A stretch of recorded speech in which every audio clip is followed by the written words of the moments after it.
Você chegou.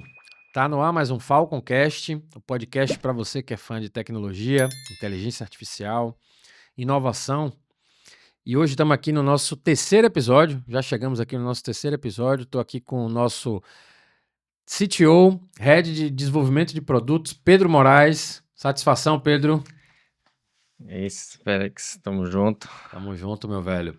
E hoje a gente está aqui para falar de um tema. Vai ser um tema aí que eu acho que vai dar bastante pano para manga, como a gente diz aqui na Bahia, que é o tema programador na era da IA generativa, cara.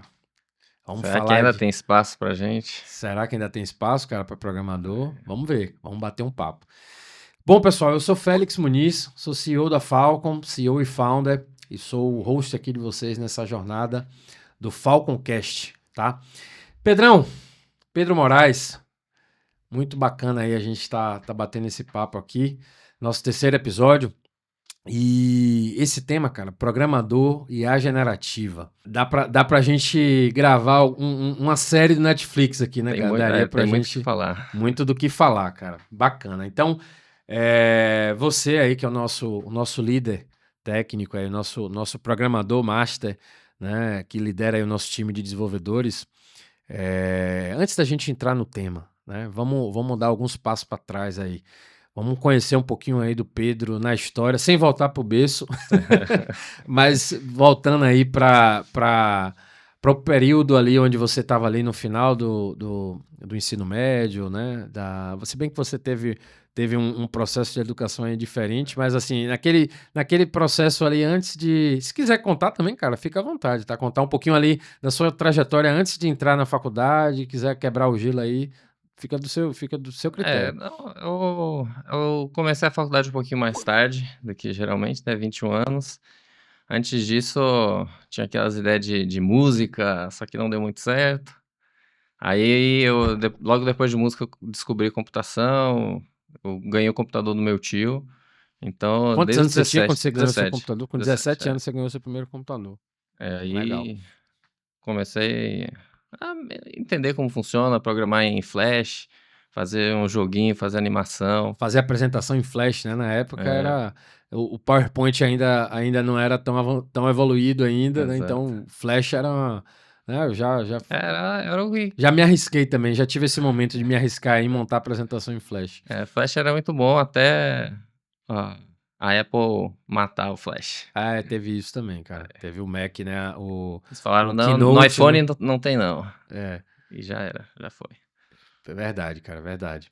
E que ano foi isso aí que você ganhou esse primeiro computador com 17? Foi em 2007. Você é de 90? 90. Você é de 90, né? Então foi em 2007 aí que você ganhou seu 2007. primeiro computador.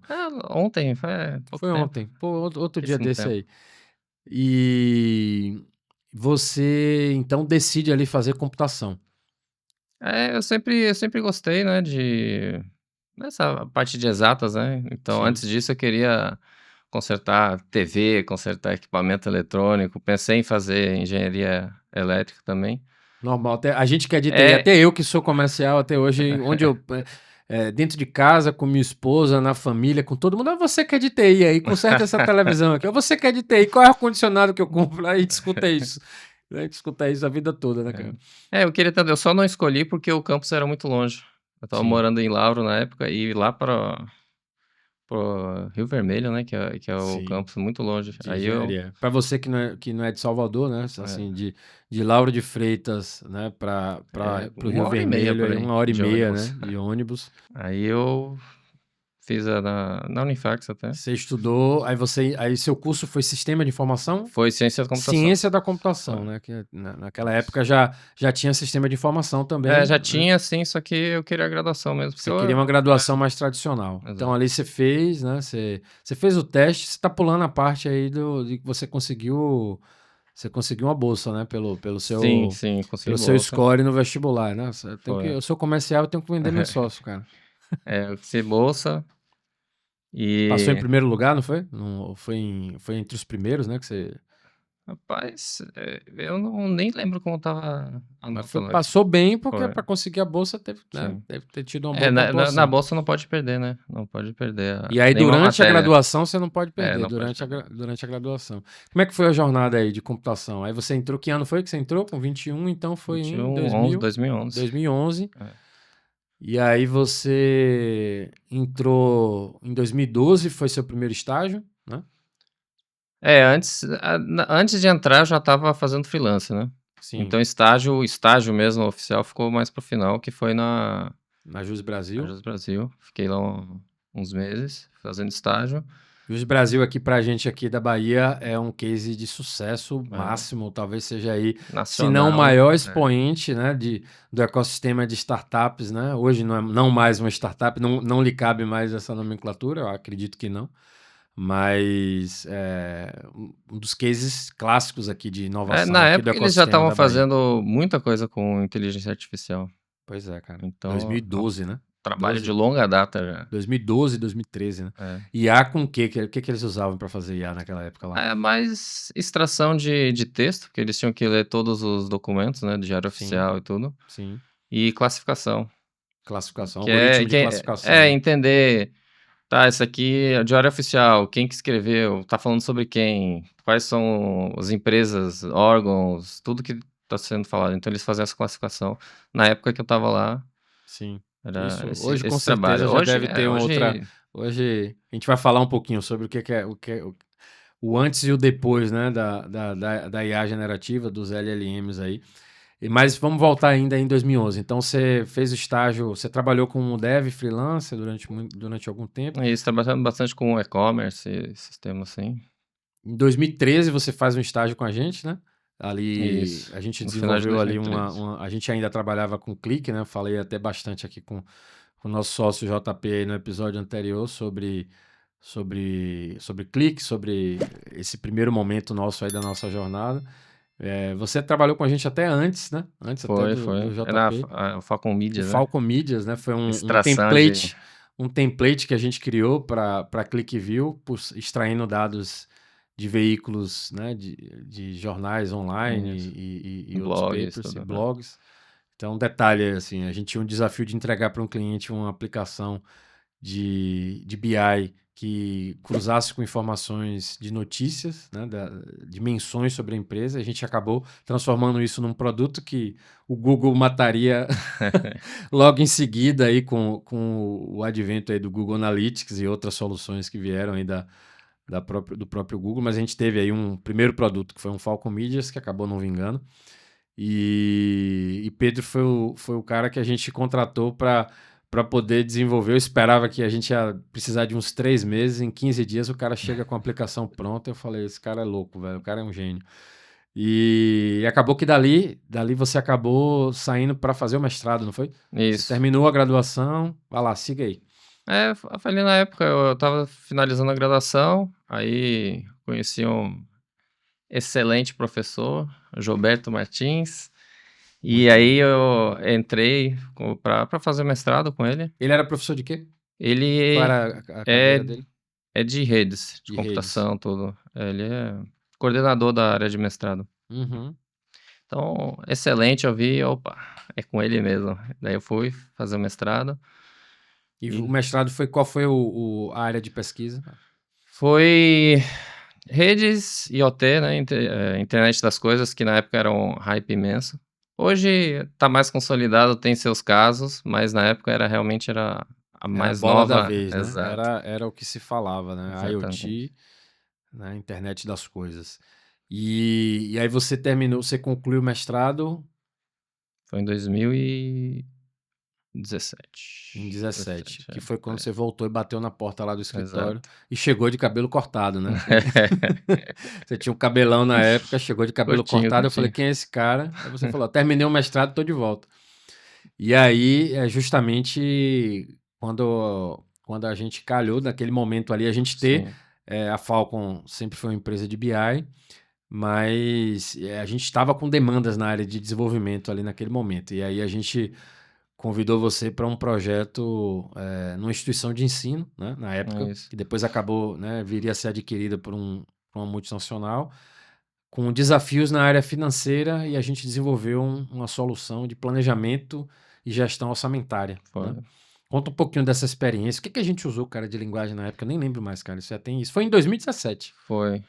Um pouco antes disso, a gente tinha feito outro projeto também Sim, para sim, advogado, sim, né? sim, sim. A gente fez para um escritório de advocacia que acabou. Isso, Foi uma tentativa, né, do Falcon Jurídico também. Foi uma outra coisa que a sim, gente tentou implantar. Você ainda não tinha voltado de vez, né? Você estava isso. ainda como freelancer com a gente. Em 2017 você volta, É, né? Volta para para ficar de vez. fechar esse projeto aí, Fechar fazer. esse projeto. Lembra desse projeto aí, cara? Foi planejamento e gestão orçamentária. O que que a Foi, gente usou naquele momento ali? na época, na verdade foi a mesma stack que a gente usa até hoje, que é o React e Go pro back-end, O né? E back-end. Postgres, banco de dados. Pois é, Então essas foi linguagens lá, tão fortes, hein, cara? foi uma, olhando para trás, foi uma ótima escolha, porque eu Sim, acertei as linguagens que estão aí até hoje, então, sim, sim, sim, verdade, cara, verdade. então Gol, foi uma boa sacada aí. sim, sim. E foi muito bem sucedido, né? O CFO usou durante muito tempo, Sim, usou até ser adquirida, né, por um grupo maior e dentro desse grupo ele já tinha uma solução de gestão de é, planejamento orçamentário. E conta aí, como é que era naquela época ali, 2017? Quais eram os desafios para se formar, né? Para a gente entrar no nosso tema aqui aos pouquinhos aí sobre o desafio de ser um programador na era da IA generativa. Mas como é que era ser um programador? Como é que a gente formava o nosso time? Porque a gente começou, era só você, né, cara? Era back, front, era full stack, arquiteto de solução, tudo em um. tudo em um. Conta aí. Exato. É, então, na época, você tinha muita tecnologia emergente, né? O React era relativamente novo, tinha uns 3 anos no máximo, então muita coisa ainda não estava consolidada. Os frameworks estavam tendo essa revolução aí da toda a plataforma do navegador, né? De você estar desenvolvendo aplicações ali, serem mais dinâmicas. Isso estava naquele momento de crescimento. Então, tanto para você treinar novas pessoas, tanto para você mesmo descobrir como tudo funcionava, tinha um trabalho muito grande. Você tinha que sair caçando na internet, Os documentação. fóruns, né, cara? Exatamente. Fóruns de comunidade. Então, muito tempo que você passava era aprendendo como arrumar tudo para você começar a produzir. Sim. Então, se antigamente você tinha uma semana, metade dela no mínimo era simplesmente você organizando o seu material de trabalho, aprendendo como funciona, aprendendo como melhor organizar. E hoje isso mudou com o IA, porque toda essa 50% aí diminuiu muito, porque a IA já te traz, porque todas as plataformas já estão bem consolidadas, tem muito código escrito nelas, especialmente o React. As melhores soluções de front-end, seja que for, com IA, né? É tudo baseado nessas tecnologias que já tem bilhões de linhas de código escrita. Então, hoje simplifica muito esse processo, até mesmo para onboarding de novos desenvolvedores. Não, isso é o onboarding de desenvolvedores, né? Que é o quê? Quando a gente contrata um cara que a gente vai explicar para ele o projeto que ele vai ficar alocado, né? Isso. Isso aqui é o onboarding. E como é que era? Porque naquele momento ali a gente foi uma decisão. Eu lembro da gente ter discutido assim: vamos usar React para o front, vamos usar Go. E a gente já estava vivendo o boom do mobile, né? Naquele momento ali, Sim, né? sim. Então, Foi uma decisão, porque é, a minha crença no desenvolvimento é, no final das contas, meia-noite, pleno sábado, quando alguma coisa der errada, eu que vou ter que resolver. sim. Então, todas as tecnologias que eu procuro são sempre tecnologias que são enxutas, que são relativamente simples de se entender, de ver o que está acontecendo. E o bom disso é que isso auxilia também outros desenvolvedores a entrarem, a mexerem no projeto. Então, não é a linguagem mais incrível, mais espetacular, que tem 15 mil formas diferentes de você montar um quebra-cabeça. Geralmente são linguagens simples, objetivas, pouquinho feinhas, mas que funcionam muito bem e ajudam nesse processo do dia a dia, né? E quando você fala assim, o feinho, assim, você está falando de não ter Não uma ter firulas, interface. não ter o teto solar, não tem um som, não tem o tablet gigante ali na frente. É só Sim, uma fazendo uma Kombi. alusão aí ao carro, mas que funciona e que depois a gente pode depois fazer um Com trabalho. certeza. Não só funciona, como elas são linguagens de quem? Meta e Sim, Google. sim, O Google concorda comigo. Tanto que eles que fizeram a linguagem. sim. O Go, né, O Google para foi o isso. back-end e, Que e Google o também. React para o Google é uma empresa Facebook, né, para Meta. enorme. Então elas têm milhões de pessoas vindo direto da universidade que nunca fizeram nada de verdade, só estão lá aprendendo. Sim. Então eles precisavam de uma solução que fosse simples, do cara que acabou de sair lá do MIT, chegar e começar a ser produtivo. Então, assim, a gente apostou para o back-end, né? E já já a gente vai explicar as stacks aí direitinho, né? Para quem não é do mundo tech. E que caiu aqui de paraquedas aqui, está interessado nesse assunto.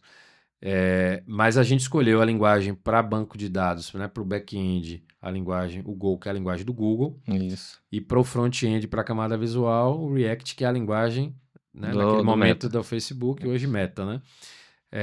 E fala um pouquinho aí, Pedrão, para quem está assistindo a gente aqui, conta um pouquinho sobre quais stacks, né? Como é que, quando a gente fala de stack, do que a gente está falando? Pergunta número um.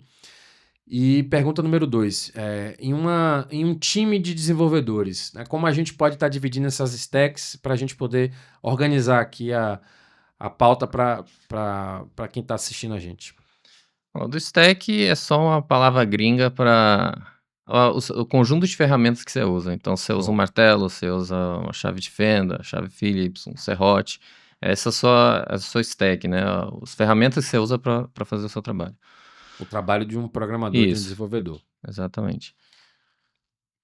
Show de bola. E como é que é, por exemplo, hoje uma equipe, quando a gente fala, você tem as stacks que são as ferramentas, e você também tem o perfil de cada programador Isso, dentro de uma exato. stack, né? Que aí Isso. você vai ter o back-end, o front-end. Back-end, front-end, você tem geralmente dois tipos de trabalho, né? Quem faz a interface visual, que é o front-end, né? Sim, O aplicativo que você mexe, o navegador que você, né? Os botãozinhos que você clica. E tem o pessoal do back-end, que é o pessoal que faz o servidor. Então, as máquinas, os hacks de servidor que faz a programação de software que roda nesses sistemas. show de bola. Então, E você tem a figura do full stack, que full stack é o pau pra toda obra, é o cara que que trabalha conhece em praticamente em todo. back e front, né? Exatamente. Nas duas, né? Que Nos mexe com dois polos. celular, com computador, com. Agora, Pedrão, fala pra gente aqui, para quem vê só um software pronto ou consome qualquer tipo de aplicação, web ou qualquer software ou mesmo um aplicativo, conta pra gente como é que é a construção desse software em termos de equipe. Qual que é a equipe que a gente tem por trás para fazer essa mágica acontecer? Isso daí é mais fácil visualizar quando você pensa na construção de uma casa. Você tem o pedreiro, você tem o decorador, você tem o arquiteto, tem o engenheiro. Então, são várias pessoas que trabalham na construção da casa, mas têm suas atribuições diferentes.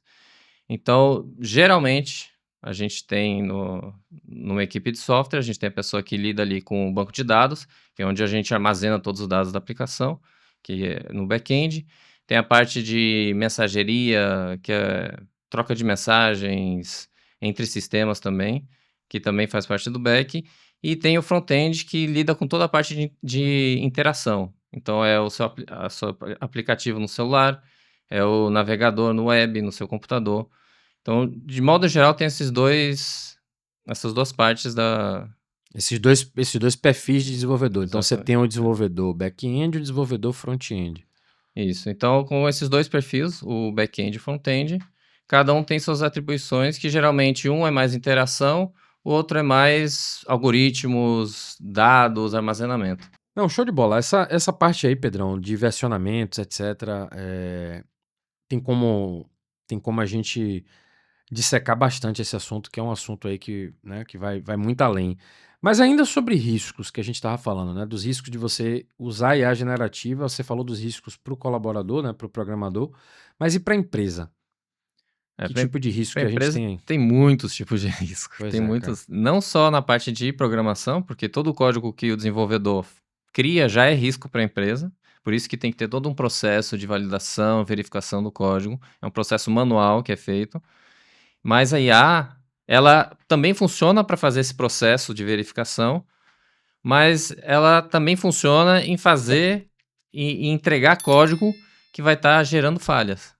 E isso precisa ser monitorado de perto, tem que ter solução, tem que ter muito teste, porque para IA gerar um código que vai criar uma vulnerabilidade é muito fácil.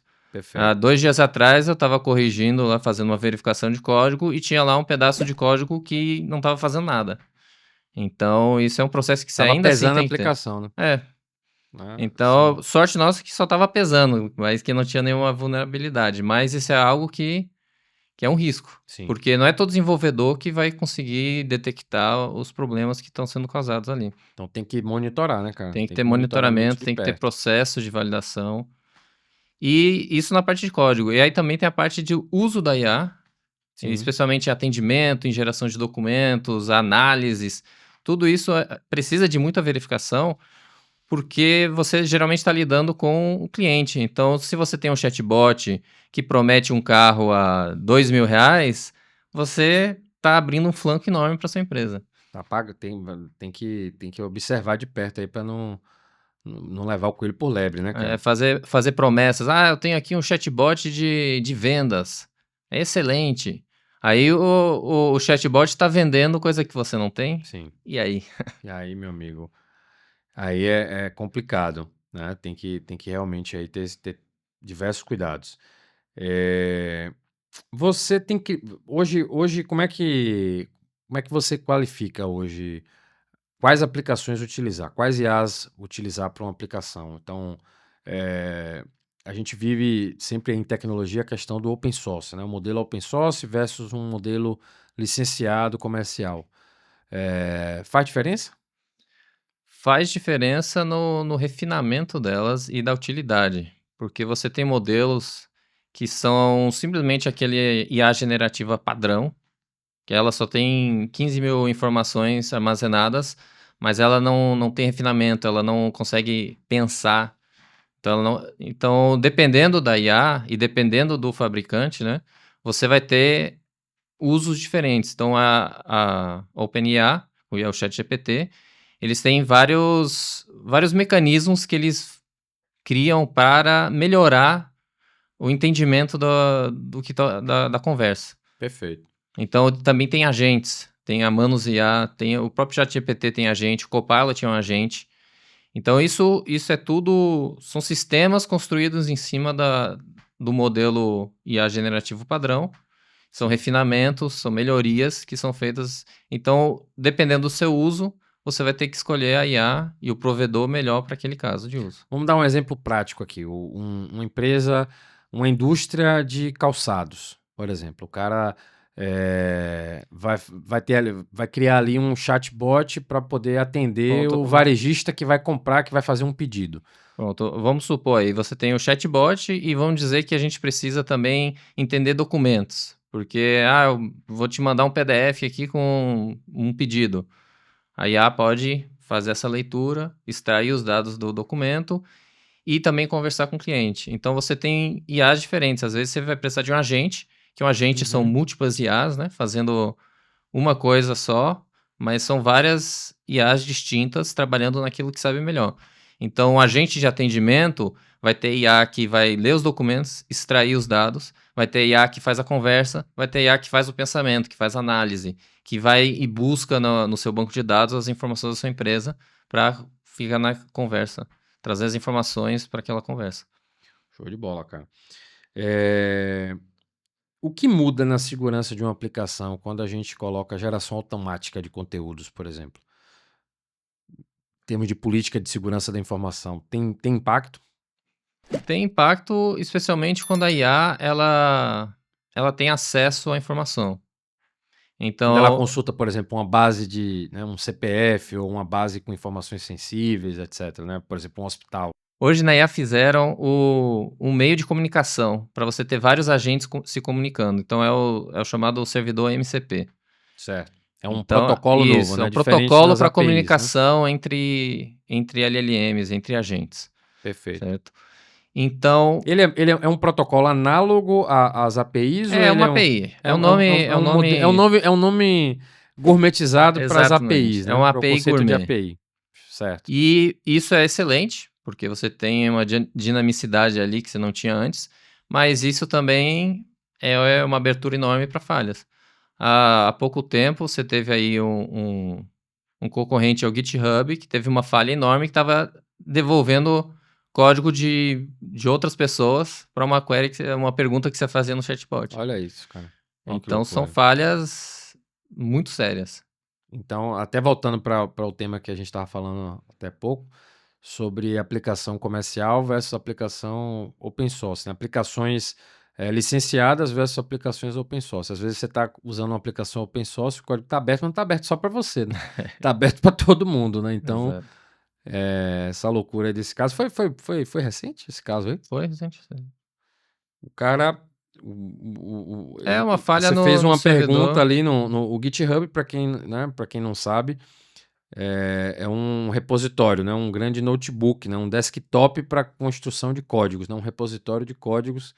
A gente usa, a maioria das empresas usam aí para centralizar, até para dividir as tarefas, né, entre a equipe de Isso. desenvolvimento. E aí tem uma aplicação concorrente Uma que. concorrente que eles fizeram a implementação lá do MCP para você usar seu agente, fazer perguntas, mas com isso veio uma falha que você conseguia executar código no, nos dados de outra pessoa, né? No Sim, sistema de outra pessoa. sim. E há uns 2 dias atrás, outro também servidor para IA que estava trazendo todos os dados do banco. É isso. Então, se você, legal, vou usar essa IA aqui, automática, muito bacana, tá funcionando, mas você abriu uma brecha porque foi uma falha de implementação. Uma consulta trazia todos os dados do banco e não Isso, só a informação que a consulta pedia, né? exatamente. Imagine que loucura, cara. Então tem que ter cuidado aí para na hora de escolher essas. É, Não é, dá para simplesmente delegar para uma IA fazer tudo, né? é porque a IA Então, é muito maravilhosa, mas ela é tão maravilhosa que é maravilhosa para você e para os e outros para também. todo mundo. Aí tem que ter Então cuidado, tem que ter, principalmente com códigos compartilhados, né? Open sim, source. tem que ter muita validação. Tudo que você construir com IA tem que ser muito bem parametrizado. O que apaga um pouco da mágica da IA, Sim, mas é o preço que você paga pela segurança. sim, sim, sem dúvida. Não adianta ter uma aplicação solta aí de qualquer jeito. É, E vamos para agora, vamos falar um pouquinho de performance, né? De métricas de performance. Tem algumas métricas tem métricas específicas que a gente passa a ter que monitorar agora com o advento da IA generativa? Começando, você tem que monitorar literalmente tudo que a IA fizer. Toda resposta, toda conversa, você tem que monitorar para depois você poder verificar a qualidade, porque não é uma qualidade automática, nem tudo você consegue automaticamente ver se a IA acertou ou errou. Perfeito. Ainda mais quando está comunicando com alguém. Então, Show. você tem que ter um processo ali de telemetria enorme, que é o que foi conversado, quando foi, qual foi a pergunta, qual foi a resposta, quais são os dados que acessou. Então, não é só entregar ali, aqui um chatbot para você. Tem um processo muito grande por trás disso para você ter garantias, não só de segurança, mas também de qualidade. E o GitHub é fundamental para isso, né, cara? Com certeza. Não tem jeito. A Microsoft não comprou à toa, né? A Microsoft engoliu todo aí o processo de desenvolvimento com o VS Code, com o GitHub, Copilot. Eles estão realmente pegando todo o ecossistema. Fechou o ecossistema de ponta a ponta. Os caras são, né, não é à toa que são o que são. Falar do time, a gente já falou bastante aqui sobre os novos processos, o que muda, etc. Mas assim, quando a gente fala de soluções baseadas em LLMs, né, os famosos Large Language Models, né, os modelos generativos, que é base, né, para IA generativa, para OpenAI, né, com ChatGPT e companhia. O time de desenvolvedores hoje, para se preparar, porque isso, né, a gente estava falando aqui, você estava contando aqui sua história de formação, etc. Isso não foi ensinado na faculdade, né? Com E eu certeza. nem sei como é que estão hoje. A gente Na poderia. época era ChatGPT 2 ainda. Pois é. Ainda nem era o chat GPT, né? Ainda era o Era GPT, GPT né? Nem 2. tinha o chat ainda, né? Exato. Não tinha sido lançado. mas já era um modelo que já existia. Eu tava vendo, cara, a história da OpenAI. O Elon Musk fez parte do cap Foi. table inicial, né? Lá atrás.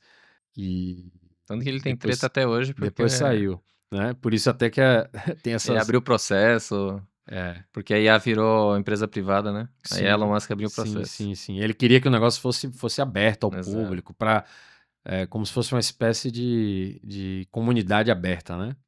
Universal, mas acabou não virando isso. Acabou virando um business mesmo. Acabou que É, o Bill Gates entrou, né? No jogo depois. 10 bilhões Botou apenas. 10 bi, enfim, o negócio ficou surreal e astronômico. Mas hoje, como é que tá, cara? Hoje, para um cara se preparar, para um desenvolvedor hoje se preparar para o mundo da LLM, por onde começar? O melhor preparo é estudando, é aprendendo, é sabendo como fazer.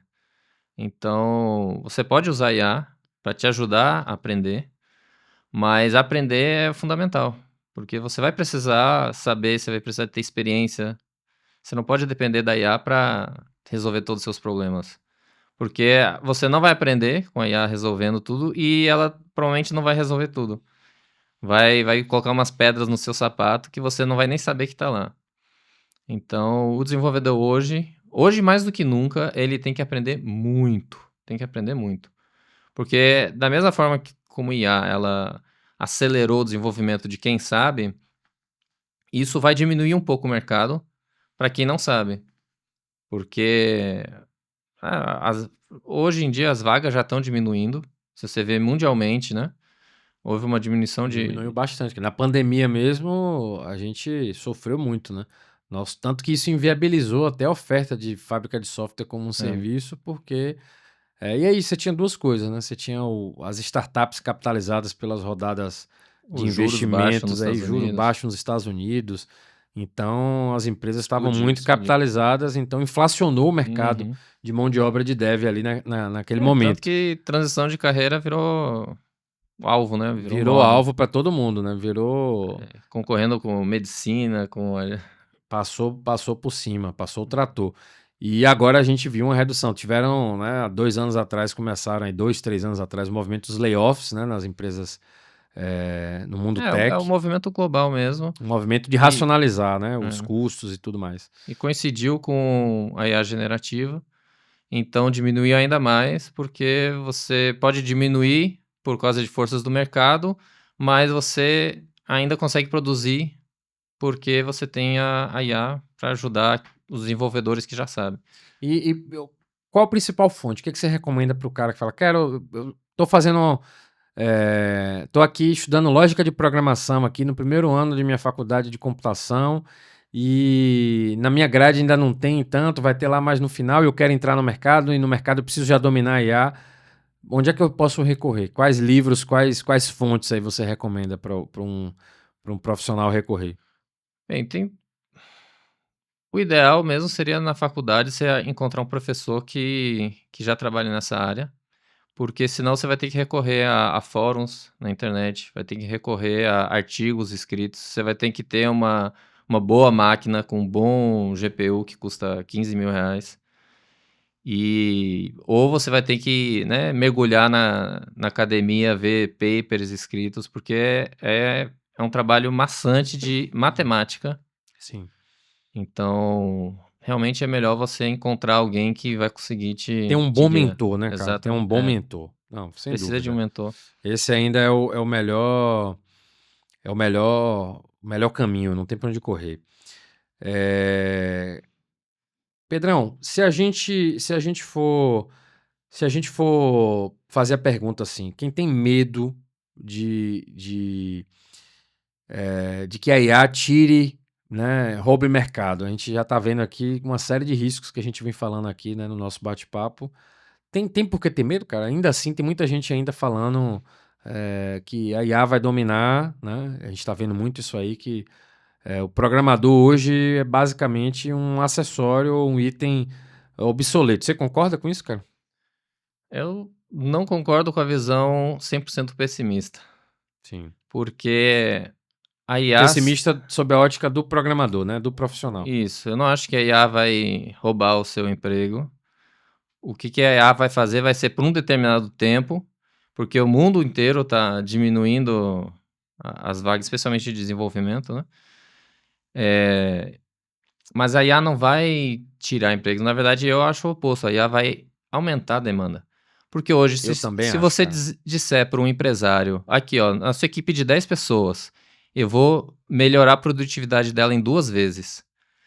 Que empresário não vai querer contratar mais 5 para ter o dobro da produtividade? Eu acho que o que vai acabar acontecendo, assim, a minha visão é um- o profissional de programação e desenvolvimento, ele vai ocupar outros espaços, ele vai ocupar espaço em outras áreas de negócio e vai acontecer um movimento em que o profissional hoje que trabalha na área comercial, na área financeira, na área de RH, na área de produção, na indústria, por exemplo, esse cara vai ter que incorporar conhecimento de programação e de desenvolvimento, como já acontece, por exemplo, com a área de dados, etc.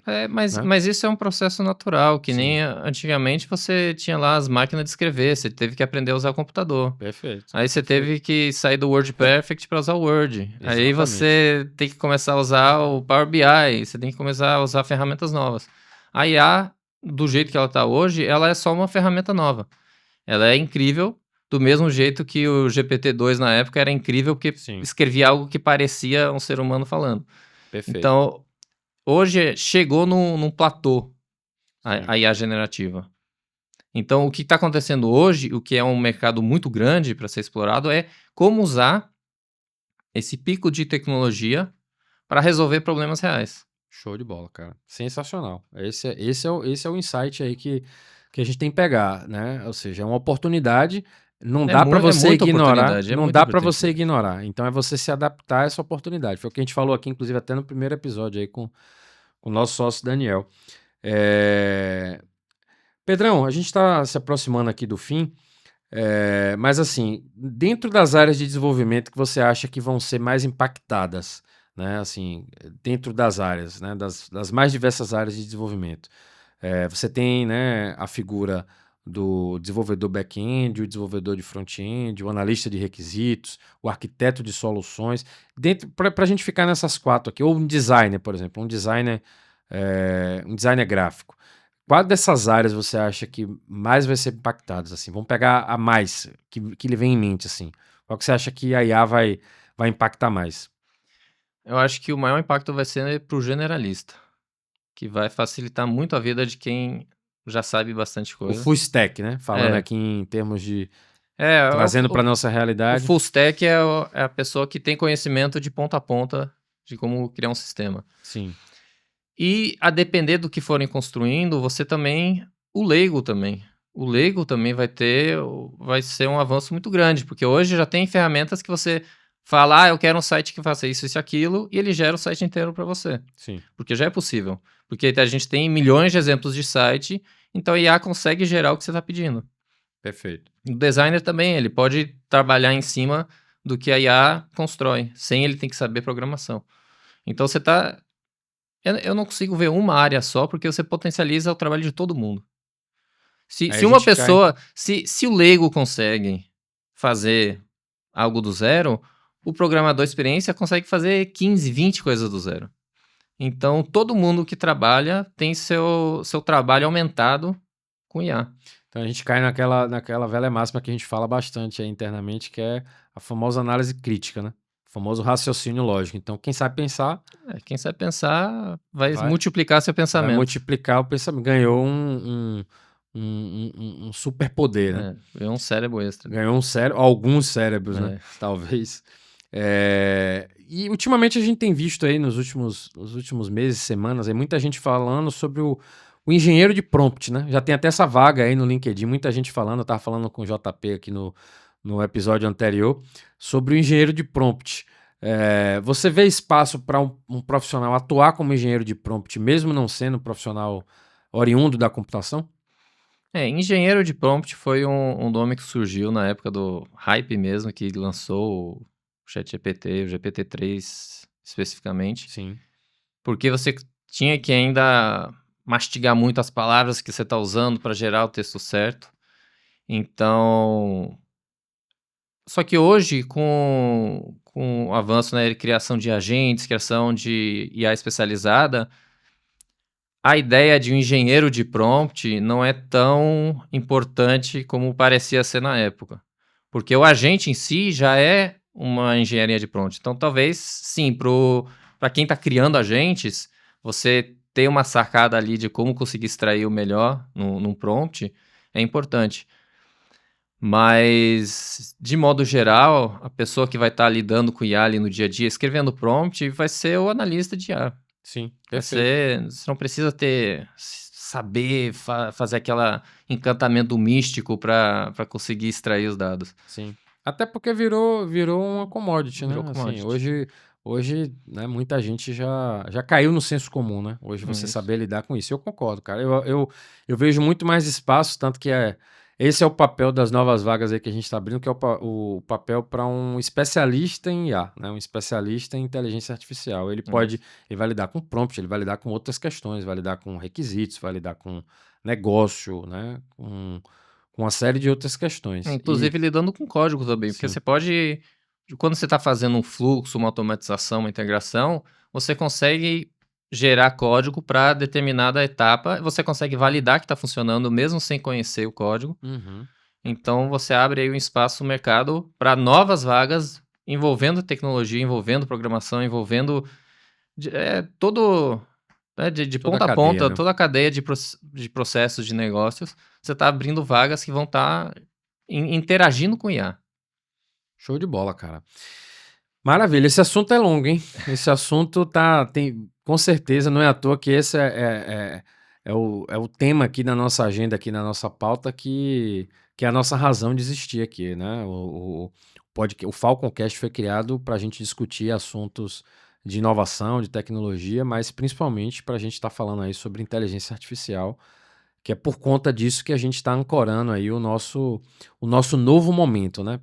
Vamos falar aqui, rapidamente aqui, cara. Eu sei que isso vai ser tema para um episódio específico aí para a gente poder estar falando, mas a gente criou a Next Suite, né. Você aí é o pai da criança, né. Você é o pai aí do Next Data Lake e do Report Dev, que são os 2 produtos aí da Falcon, códigos nossos proprietários, onde a gente já tem a satisfação de já estar rodando em alguns clientes-chave, e a gente está em fase de incremento.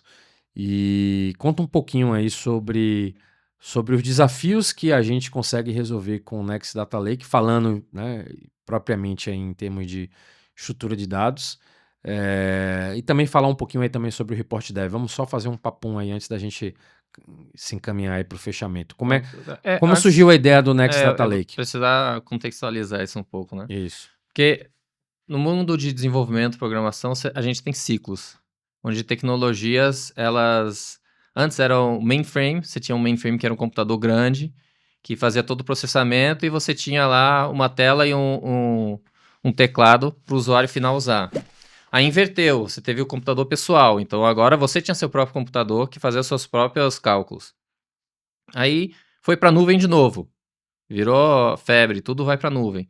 E agora a gente está passando pelo processo que também por conta de IA, né, de privacidade de dados, está tendo um processo inverso. A tecnologia amadureceu o suficiente para você falar, eu não tenho que ter IA, eu não tenho que ter cloud, eu não tenho que botar tudo na nuvem se eu posso rodar aqui no meu computador. Hoje em dia os computadores são muito potentes. Então com um desktop, um notebook, você consegue fazer muita coisa. Você consegue ter seu pequeno Big Data. Então é um movimento mundial, está saindo muitas soluções que virou commodity. Então, você vê esse processo aconteceu com a Click também. Ela começou desktop, tinha o servidor, você on-premise, depois ela migrou para nuvem. Sim. Então, ela tinha algo na época que ninguém mais tinha, mas hoje em dia essa tecnologia evoluiu tanto que você consegue ter tudo que tem na nuvem dentro da sua própria seu próprio servidor. Até a própria Microsoft, né? Veio Isso. o pacote Office, veio o Office 365, foi para a nuvem, veio o Azure, né, que é o serviço de nuvem e armazenamento deles. E aí você deu aí o panorama geral aí que culminou com a nossa inspiração, né, Isso, seguindo em esse criar uma solução de repositório centralizado, né? Isso, a gente cria isso seguindo todo esse movimento mundial para trazer para você ser dono dos seus dados, ser dono da sua plataforma, sem você ter que pagar um valor muito grande para um contrato aí on-premise, enterprise, de qualquer um desses provedores. Então, o Next Data Lake, resumindo aí para quem quer conhecer, é a nossa solução. É tudo de bom que eles têm, você vai ter também. Eles, A Cloud, a Amazon, tudo, Fabric da Microsoft, todos esses processos muito complicados, muito bonitos de dados, segurança, tudo que eles têm, você vai ter também. então quem tiver interessado aí, coloca aí no comentário que o time comercial vai fazer contato. E a gente cria também o Report Dev, né? Na verdade, o Report Dev ele foi criado até antes do Foi Data criado Lake, antes. né? Conta aí um pouquinho aí do A Report gente, Dev, como é que foi? a gente criou o Report Dev para simplificar esse processo de envio de notificação, envio de relatórios, envio de dados, de informação, porque da mesma forma você tem lá as plataformas cloud, que todas elas têm sua própria... Ah, não, use nosso sistema de notificação e pague 3 carros por mês. Então a gente criou, porque é o quê? É algo que já é um problema resolvido já. Tem muitas soluções de criar seus reportes.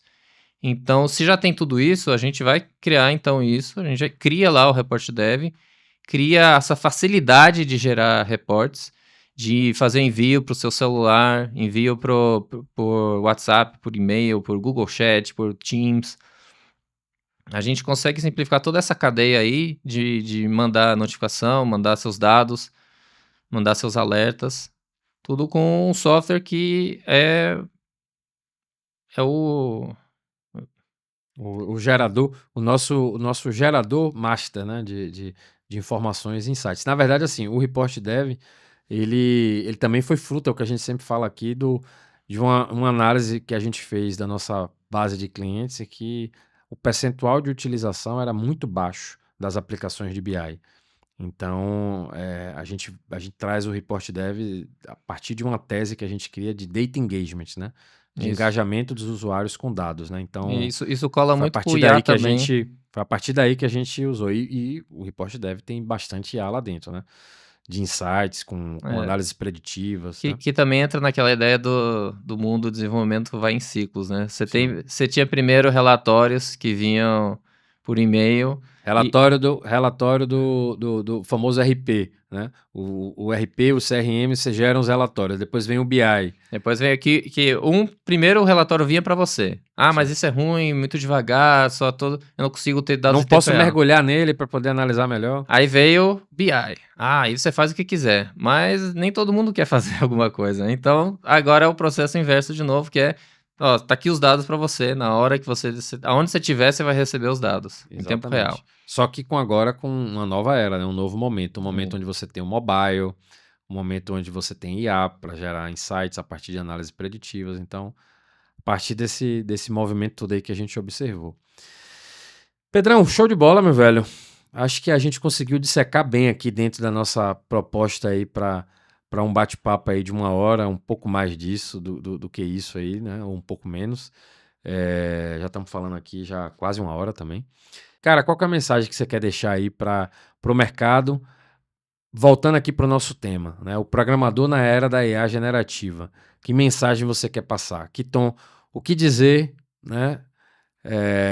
Para quem está só observando esse movimento acontecer. Que tipo de mensagem você quer deixar? A mensagem principal é: se a IA não tá lavando sua louça, não tem ainda o fim do mundo não chegou. Então, Boa. tem muita oportunidade ainda. A IA tá num momento que ela é uma ferramenta, é uma nova ferramenta que faz muita coisa, e ao trazer muita produtividade e ao ela fazer muitas coisas, ela abre um mercado enorme. Perfeito, cara. Mas aconteceu tão rápido que a gente ainda não sabe qual que é. As pessoas não conseguiram explorar ainda o mercado, não conseguiram executar a IA em processos, em tarefas. Então, todo mundo tá achando, ah, não, IA vai demitir todo mundo e fazer tudo. Não, a IA não vai fazer isso. Perfeito. O que ela vai fazer ela é uma ferramenta que você pode usar para milhares de coisas. Então, ela dá uma oportunidade de desenvolvimento, de de mercado também, Sim. porque a Ela equi chega para somar, né, cara? Ela exatamente, chega para pra complementar, né? multiplicar. Para multiplicar. Boa. Boa. Ela não chega para somar, É. chega para E multiplicar. a chegou para multiplicar a equipe que você tem hoje e a equipe que você vai aumentar amanhã, porque ela tá multiplicando, né? Sim, então Como, você... como ela é multiplicadora, quanto mais pessoas você tem na sua equipe, mais você vai estar fazendo. E que Perfeito. empresa que não quer crescer? Todas. Maravilha, Pedrão. Satisfação, meu velho. Foi muito bom aí o nosso Excelente bate-papo. muito Bate-papo rico, né, meu velho? A Com gente teria espaço aí para muito mais tempo. Mas algumas horinhas só Mais por umas dia. horinhas aí daria pra gente bater esse papo. E para você que acompanhou a gente até aqui, gostou desse conteúdo, não se esquece aí de dar o like, de se inscrever no nosso canal, para quem está assistindo a gente aqui no YouTube. Ativa aí os alertas para receber as notificações dos próximos episódios, de novidades que a gente vai estar trazendo aqui para vocês. Para você que está assistindo aí esse corte, não deixa de seguir o nosso perfil no Instagram, né, no LinkedIn, @falcontech. E segue a gente aí para mais conteúdos e vamos junto aí que essa brincadeira só está começando. Vamos nessa. Vamos nessa. Forte abraço.